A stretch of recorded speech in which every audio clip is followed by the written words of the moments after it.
probably formed early in his childhood due to various traumas he experienced.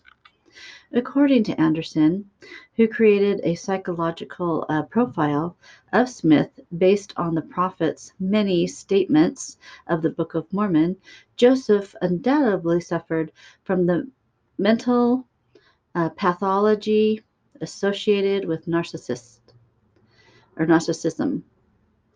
As outlined in 1980, the American Psychiatric he was Psychotic Association. He had grandiose sense of self-importance. He was preoccupied with fantasies of ultimate success, power, brilliance, beauty, and ideal love. Joseph Smith believed that he or she is special. I think he's accumulating this to people. And unique and can only be understood by or should associate with other special high status people. A narcissist requires excessive admiration. A narcissist has a sense of entitlement, unreasonable expectations of especially favorable treatment, or automatic compliance with his or her expectations. A narcissist, interpersonally exploitive, takes advantage of others to achieve his or her own ends. A narcissist lacks empathy. Interesting. Is unwilling to recognize or identify with the feelings and needs of others. Is often envious of others or believes that others are envious of him. Shows and arrogant behaviors and attitudes. And that to me sounds like Joseph Smith.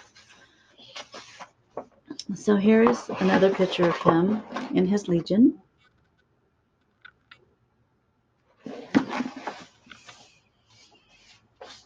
So it says that Smith's role as a Nauvoo undisputed prophet leader only added to the uneasement felt by the non-Mormons living nearby. Time and again it was demonstrated to observers that Smith's word was law. Former Danite John D. Lee. Now, John D. Lee is the one, he was actually killed by the government because they arrested him and tried him for the Mountain Meadow Massacre. Now, I say there's blood and murder on Brigham Young's hands. He supposedly did not order this massacre, but nothing is done without the hierarchy's okay. So, even though John D. Lee fronted it, someone backed him, and that was the prophet. So let's go back to this. So John D. Lee confirmed in 1877 a book that he wrote, Mormonism Unveiled, that in Nauvoo it was the duty of all men to obey the leaders of the church, and that no man could commit sin so long as he acted in the way that he was directed by his church superiors. So there you go. Moreover, it was clear that Joseph Smith extended jail time. It was clear that Joseph's extended jail time in unsanitary and uncomfortable conditions had embittered him against his enemies. He didn't like that. He didn't like being treated that way. So he poured out God's vengeance on them that wronged him and the saints. They didn't wrong the saints, you guys. None of this wronged the saints. This is Joseph Smith that people are mad at, and they were fighting the saints because they put a militia together through Joseph Smith. You take Joseph Smith out of the equation and Brigham Young, and it'd be very interesting to see how this church would have started. I'm not going to go any further because this book, I'm going to say it again, you need to get this book. One Nation Under God, The History of the Mormon Church. There you go. because look at how thick it is. It has everything of the history of the church that you need, and it has documentation of what other people say that were around them at that time. Um, this will probably be the last one I do on the church unless I get inspired to do any more. I do feel that the people, when I was doing a session, I was told to not focus on the present history, focus on the past, because the past is your foundation. The past is your foundation. And if your foundation is weak and is a liar and a fornicator, then your present doesn't have much to stand on, does it? What do you think? I just felt that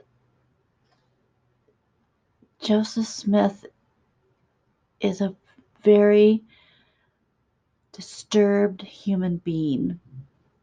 And I I think Brigham Young, when Joseph Smith was killed, I believe he was in Washington, D.C. Was he over there? He was not in Missouri. And I don't know if he was serving a mission or if he was working or what he was doing. But he could see plainly probably what needed to be done is take the people and put them in a desolate land. What I feel sorry for is those pioneers that some of them were foreign, came across the seas to travel to Salt Lake to begin the Mormon frontier. And a lot of these people didn't have anything. And then they were ruled over such a strong hand. And there's women, oh, the women were just suffering because women just had to be given to men. Um, there is a story, and I don't remember the name of the person, but there was these two young people, 19, in love. They went to the bishop. They wanted to get married, but the bishop had his eye on the girl, and so he denied them to get married. And I guess they kind of were fighting it. So what they did to this young man was horrendous. They accused him of sex crimes back then, and they cut off his testicles and they nailed them up on the school door, probably for everybody to see so no one steps out of line. You do not question the higher authorities. Um, Unfortunately, this girl had to wed this older man, and the love of her life went crazy. He went insane, um, rightly so. He was probably ousted and known as a sex offender. His testicles were cut off and then posted up. Um, these people were cruel. They were cruel. They were not of God. They were not of God. Think twice, LDS people. Really look into your history. I challenge you. This is not really anti Mormon. This just gives you history, and it gives you the history of the people around it. So I really admonish you to read um, this because it's really not anti Mormon. It's history, it's historical. So your prophet was crazy. This man, thank goodness Lincoln got in. And you know what, President, or it did state in here that Joseph Smith, for all the troubles for the people that he was mad at when he left there, he wanted $2 million. He petitioned to get $2 million. It's in this book, for all the wrongs that have happened to the Mormon people. Don't tell me he wasn't looking for money. $2 million. Jeez. You guys, think about it. Think about it.